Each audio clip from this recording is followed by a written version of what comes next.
जय श्री राधे कृष्ण। आप सभी का हमारे YouTube चैनल पे बहुत बहुत स्वागत है। आइए सुनते हैं राधाष्टमी व्रत की कथा। आप सभी भक्तों को राधाष्टमी की ढेर सारी शुभकामनाएं। आप सभी के जीवन में भगवान श्री कृष्ण और राधा माता की कृपा से आप सभी को सुख और समृद्धि की प्राप्ति हो। भगवान श्री कृष्ण और माता राधा आप सभी के इच्छाओं को पूर्ण करें। राधा अष्टमी का व्रत, जो कि यह व्रत हर वर्ष भाद्रपद माह के शुक्ल पक्ष की अष्टमी तिथि के दिन राधाष्टमी का व्रत किया जाता है। इस दिन राधा रानी के जन्मोत्सव के रूप में इस दिन को मनाया जाता है। श्री कृष्ण जन्माष्टमी के 15 दिनों के बाद अष्टमी को ही राधा जी का जन्म हुआ था। इस दिन राधा जी का विशेष पूजन करने से अनंत गुना पुण्य फलों की प्राप्ति होती है। यह व्रत सभी प्रकार के पापों को नष्ट करने वाला है और इस लोक में और परलोक में सुख को देने वाला है। मनुष्य व्रत का रहस्य अगर इस व्रत को करता है तो वह जान लेता है और फिर राधा परिकरों में निवास करता है। राधा अष्टमी के दिन चाहिए कि इस दिन जो भी व्रत रखने वाले हैं उन्हें चाहिए कि इस दिन सुबह उठकर नित्य क्रियाओं से निवृत्त होकर के गंगा नदी में स्नान करना चाहिए। अगर गंगा नदी में स्नान ना कर पाए तो घर के नहाने के पानी में ही थोड़ा सा गंगा जल मिलाकर स्नान करना चाहिए। शुद्ध वस्त्र धारण करना चाहिए और फिर व्रत का संकल्प लेना चाहिए और इस दिन दिन भर उपवास रहते हुए विशेष प्रकार से दोपहर के समय में ही राधा रानी का पूरे विधि विधान के साथ पूजन करना चाहिए। साथ में भगवान श्री कृष्ण का पूजन करना चाहिए। राधा अष्टमी के दिन राधा रानी के साथ भगवान श्री कृष्ण की पूजा करने से, क्योंकि श्री कृष्ण के पूजन के बिना राधा जी की पूजा अधूरी होती है। कहा जाता है कि कृष्ण जन्माष्टमी के बाद राधाष्टमी का व्रत रखना भी जरूरी होता है। मान्यता है कि जिस तरह राधा के बिना श्री कृष्ण अधूरे हैं, उसी तरह राधा अष्टमी के व्रत के बिना कृष्ण जन्माष्टमी के व्रत का पूरा फल प्राप्त नहीं हो पाता।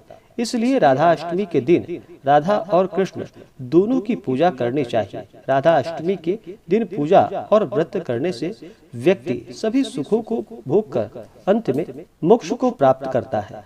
इस दिन चाहिए पूजन के लिए कि एक अच्छा सा जगह ले, उस जगह को अच्छे से पवित्र करके वहाँ पे एक मंडप बनाए और उस मंडप के बीच में मिट्टी या तांबे का शुद्ध पात्र रख करके कलश को स्थापित करे और इस दिन राधा रानी और भगवान श्री कृष्ण की स्वर्णमयी प्रतिमा या मिट्टी की प्रतिमा या फोटो आदि रख करके इनका पूरे विधि विधान के साथ श्रद्धा भक्ति भाव के साथ पूजन करना चाहिए। इससे अनंत गुना पुण्य फलों की प्राप्ति होती है। तो आइए सुनते हैं राधाष्टमी व्रत की कथा। अगर आप राधाष्टमी व्रत के उपलक्ष्य में ब्राह्मण दक्षिणा, अन्नदान, वस्त्रदान आदि के लिए देना चाहते हो तो आप अपने श्रद्धा और सामर्थ्य के अनुसार हमें डिस्क्रिप्शन में जाकर के वहां से गूगल पे, फोन पे या अकाउंट नंबर के माध्यम से आप अपने श्रद्धा और सामर्थ्य के अनुसार हमें ब्राह्मण दक्षिणा प्रदान कर सकते हैं। तो आइए सुनते हैं राधाष्टमी व्रत की कथा। तो बोलिए प्रेम से भगवान श्री कृष्ण की जय, राधा रानी की जय। राधाष्टमी कथा के अनुसार राधा माता, जो कि गोलोक में श्री कृष्ण के साथ रहती थी, एक बार श्री कृष्ण भगवान को गोलोक में राधा रानी कहीं नजर नहीं आई। कुछ देर बाद कन्हैया अपने सखी विराजा के साथ घूमने चले गए। यह बात जब राधा रानी को मालूम हुई तो उन्हें बहुत गुस्सा आया और वो सीधे कन्हैया के पास पहुंची। वहां पहुंचकर उन्होंने श्री कृष्ण को काफी भला और बुरा कहा। राधा रानी का यह रवैया भगवान कृष्ण के प्यारे मित्र श्री दामा को बिल्कुल भी अच्छा नहीं लगा। श्री दामा ने उसी वक्त बिना कुछ सोचे समझे राधा रानी को पृथ्वी पर जन्म लेने का श्राप दे दिया। राधा को इतने गुस्से में देखकर कृष्ण भगवान की सखी विराजा भी नदी के रूप में वहां से चली गई। राधा ने श्री दामा से श्राप पाने के बाद उन्हें राक्षस कुल में पैदा होने का श्राप दे दिया। राधा जी द्वारा दिए गए श्राप की वजह से ही श्री दामा का जन्म, जो कि शंखचूड़ दानव के रूप में हुआ, आगे चलकर वही दानव भगवान विष्णु का परम भक्त बना। दूसरी तरफ राधा रानी ने पृथ्वी पर वृषभानु के घर पुत्री के रूप में जन्म लिया। राधा रानी का जन्म वृषभानु जी के घर तो हुआ, लेकिन उनकी पत्नी देवी कृति के गर्भ से नहीं। दरअसल जिस समय राधा मैया और श्री दामा ने एक दूसरे को श्राप दिया था, तभी भगवान श्री कृष्ण ने कहा था कि राधा, आपको वृषभानु जी और देवी कृति की पुत्री बनकर पृथ्वी पर रहना होगा।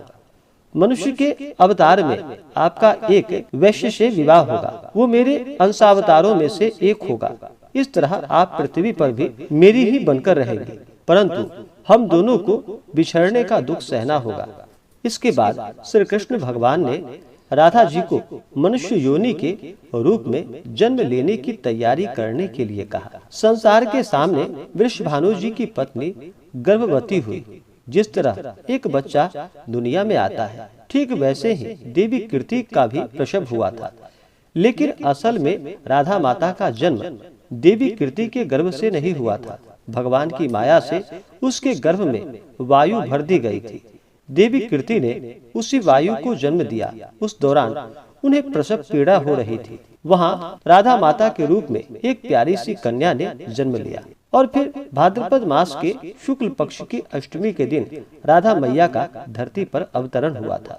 तभी से हर साल, हर वर्ष इस दिन को राधाष्टमी के रूप में मनाया जाता है। इस प्रकार से जो भी भक्त सच्ची श्रद्धा के साथ, नियम और निष्ठा के साथ, भक्ति भाव के साथ राधाष्टमी के दिन, इस दिन राधा और कृष्ण का पूजन करते हैं, उनके सभी प्रकार के पाप और ताप नष्ट हो जाते हैं। इस दिन जो भी व्रत करने वाले हैं, उन्हें व्रत के दिन नियमों का पालन करना चाहिए। व्रत वाले दिन किसी के ऊपर क्रोध नहीं करनी चाहिए, क्योंकि इस व्रत में भी और इस कथा में भी क्रोध के ऊपर कहानी बताई गई है। क्रोध के कारण ही एक दूसरे को दोनों ने श्राप दिया था, जिस कारण से एक को राक्षस योनि में जाना पड़ा तो दूसरे को मानव रूप में धरती पर उत्पन्न होना पड़ा था। इस कारण से व्रत के दौरान व्यक्ति को क्रोध नहीं करनी चाहिए। अपने मन में किसी के प्रति ईर्षा या द्वेष का भाव नहीं लाना चाहिए। ब्रह्मचर्य का पालन करते हुए इस दिन रहना चाहिए। तामसिक वस्तुओं का प्रयोग बिल्कुल भी नहीं करनी चाहिए। मांस, मदिरा, लहसुन, प्याज आदि का त्याग करना चाहिए। शुद्ध और सात्विकता का पालन करते हुए, धर्म का आचरण करते हुए, जहाँ तक हो सके दान पुण्यों का कार्य करना चाहिए। इस दिन पूजन में राधा माता का पूर्ण 16 श्रृंगार करके इनका पूरे विधि विधान के साथ पूजन करना चाहिए। जल, पुष्प, अक्षत, धूप, दीप आदि से पूजा करनी चाहिए। फिर दूसरे दिन सुवासिनी स्त्रियों को भोजन कराकर और मूर्ति को दान करने के बाद स्वयं भोजन ग्रहण करना चाहिए। इस प्रकार इस व्रत की समाप्ति करनी चाहिए। इस प्रकार जो भी भक्त विधि पूर्वक श्रद्धा से यह व्रत करने पर मनुष्य योनियों से मुक्त हो जाते हैं एवं इस लोक और परलोक में सुख को पाते हैं। मनुष्य व्रत का रहस्य जान लेता है और फिर राधा परिकरों में निवास करता है। तो बोलिए प्रेम से भगवान श्री कृष्ण की जय, राधा रानी की जय। तो आशा करता हूँ कि यह जानकारी आपको अच्छा लगा हो।